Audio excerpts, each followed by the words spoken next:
नमस्कार, मैं आस्था मेरे चैनल वृंदे राखी पर आपका स्वागत है। आज मैं आपको इस वीडियो में बताऊंगी कि भादों का महीना जो भाद्रपद का महीना होता है, जिसमें हम गणेश जी की स्थापना करते हैं अपने घरों में, उस गणेश चौथ को चंद्रमा नहीं देखा जाता और जो लोग चंद्रमा देख लेते हैं, उन्हें मिथ्या कलंक लगता है और कलंक बहुत भयानक होता है, भयंकर होता है। जिससे हमारे जीवन में कई प्रकार की परेशानियां आती है, मान सम्मान प्रतिष्ठा पर भी बात आ जाती है। तो अगर आपने चौथ का चंद्रमा इस महीने देख लिया है तो इसके निवारण के लिए हमें श्यामंतक मणि की कथा सुननी चाहिए। इस कथा को सुनने से हमारा ये दोष कट जाता है। तो चलिए अब मैं आपको ये कथा सुना देती हूँ। भगवान कृष्ण का एक नियम हुआ करता था। वह सोने से पहले गौशाला में जाकर गौओं से जरूर मिलते थे और जिस दिन भादों का चौथ का दिन था, उस दिन भी भगवान कृष्ण इसी प्रकार गौशाला में गए। क्योंकि भादों का महीना बारिश का महीना होता है, तो जगह जगह पानी था और भगवान कृष्ण नीचे देखकर चल रहे थे। तो जो नीचे पानी था उसमें चंद्रमा की छाया दिख रही थी और भगवान की दृष्टि उस पर पड़ जाती है, जिसके कारण भगवान को दोष लगता है और भगवान कलंकित होते हैं। इसका दोष कुछ इस प्रकार लगा कि सत्राजीत नामक एक राजा, जो कि भगवान सूर्य का बहुत ही बड़ा भक्त था, उसने भगवान सूर्य की तपस्या की। तो सूर्यदेव ने प्रसन्न होकर उन्हें एक मणि दी, जो मणि श्यामंतक मणि के नाम से जानी जाती है। वह मणि 8 भार सोना रोज दिया करती थी। सत्राजीत उस मणि को पाकर बहुत ही विख्यात होने लगा और बहुत सारे राजा उससे उस मणि को प्राप्त करना चाहते थे। जब भगवान कृष्ण को इस बात का पता चला तो उन्होंने सत्राजीत को कहा, तुम इस मणि को मेरे नाना के पास जमा करा दो। उनके पास सैन्य बल भी है जो इसकी रक्षा कर सकते हैं और बहुत सारे शत्रु भी तुम्हारे इस मणि के कारण बन जाएंगे, बन चुके हैं।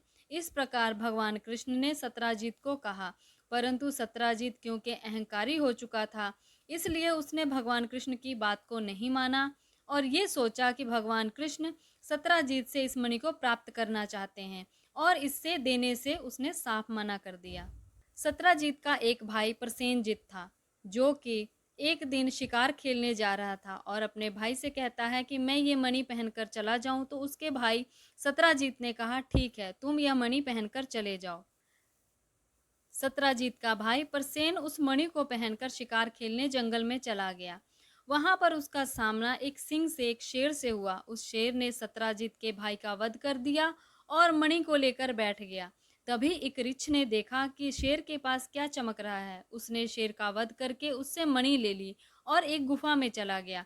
वह रीछ कोई और नहीं, जांगवंत जी थे, जो कि राम अवतार के समय में भगवान राम के सहायक हुए। इधर जब बहुत दिनों तक सत्राजीत का भाई प्रसेन नहीं लौटा, तब सत्राजीत ने भगवान कृष्ण पर यह इल्ज़ाम लगा दिया कि मेरे भाई का अपहरण करके मणि को प्राप्त किया है भगवान श्री कृष्ण ने और उन्हें कलंकित किया, जिसके कारण भगवान कृष्ण को बहुत दुख हुआ और वह अपने सैनिकों के साथ मणि को ढूंढने के लिए निकल जाते हैं। वह जंगल में जाते हैं, जहां पर उन्होंने सिंह के पैरों के निशान देखे और फिर रीछ के पैरों के निशान से वो एक गुफा में पहुंचे। वहां पर जांगवंती को उन्होंने मणि से खेलते हुए देखा। जैसे ही भगवान कृष्ण मणि को लेने के लिए आगे बढ़े, तो जांगवंत वहां पर भगवान कृष्ण से युद्ध करने के लिए आ खड़ा हुआ। भगवान कृष्ण से युद्ध करते करते 28 दिन बीत जाने पर जांगवंत ने सोचा कि यह कोई साधारण व्यक्ति नहीं हो सकता है, ये मेरे भगवान श्री राम का ही कोई अवतार है। और उन्होंने प्रणाम करते हुए भगवान से पूछा कि आप कौन हैं, क्योंकि जांगवंत जी को राम अवतार के समय अपना पराक्रम दिखाने का मौका नहीं मिल पाया था। तो भगवान कृष्ण ने उनका पराक्रम देखने के लिए जो वचन दिया था राम अवतार में, वह पूर्ण किया।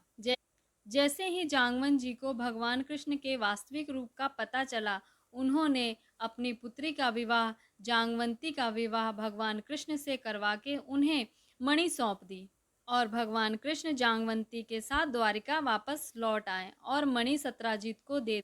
सत्राजीत अपने किए पर बहुत पछताता है और भगवान से क्षमा मांगता है और अपनी पुत्री सत्यभामा का विवाह भगवान से करवा देता है। परंतु सत्राजीत से भगवान कृष्ण मणि नहीं लेते हैं और इसी मणि के कारण सत्राजीत की मृत्यु राजाओं द्वारा करवा दी जाती है। तो इस प्रकार इस कथा को सुनने से या इस कथा को कहने से, अगर हमने भादों के महीने में चंद्रमा को चौथ के दिन देखा है तो हमें इस दोष से मुक्ति मिल जाती है। तो इसी प्रकार की जानकारी आपको हमारे चैनल पर मिलती रहती है, तो चैनल को सब्सक्राइब करें और बेल आइकन को प्रेस कर लें ताकि आने वाली सभी वीडियो आप तक पहुंच सके। धन्यवाद।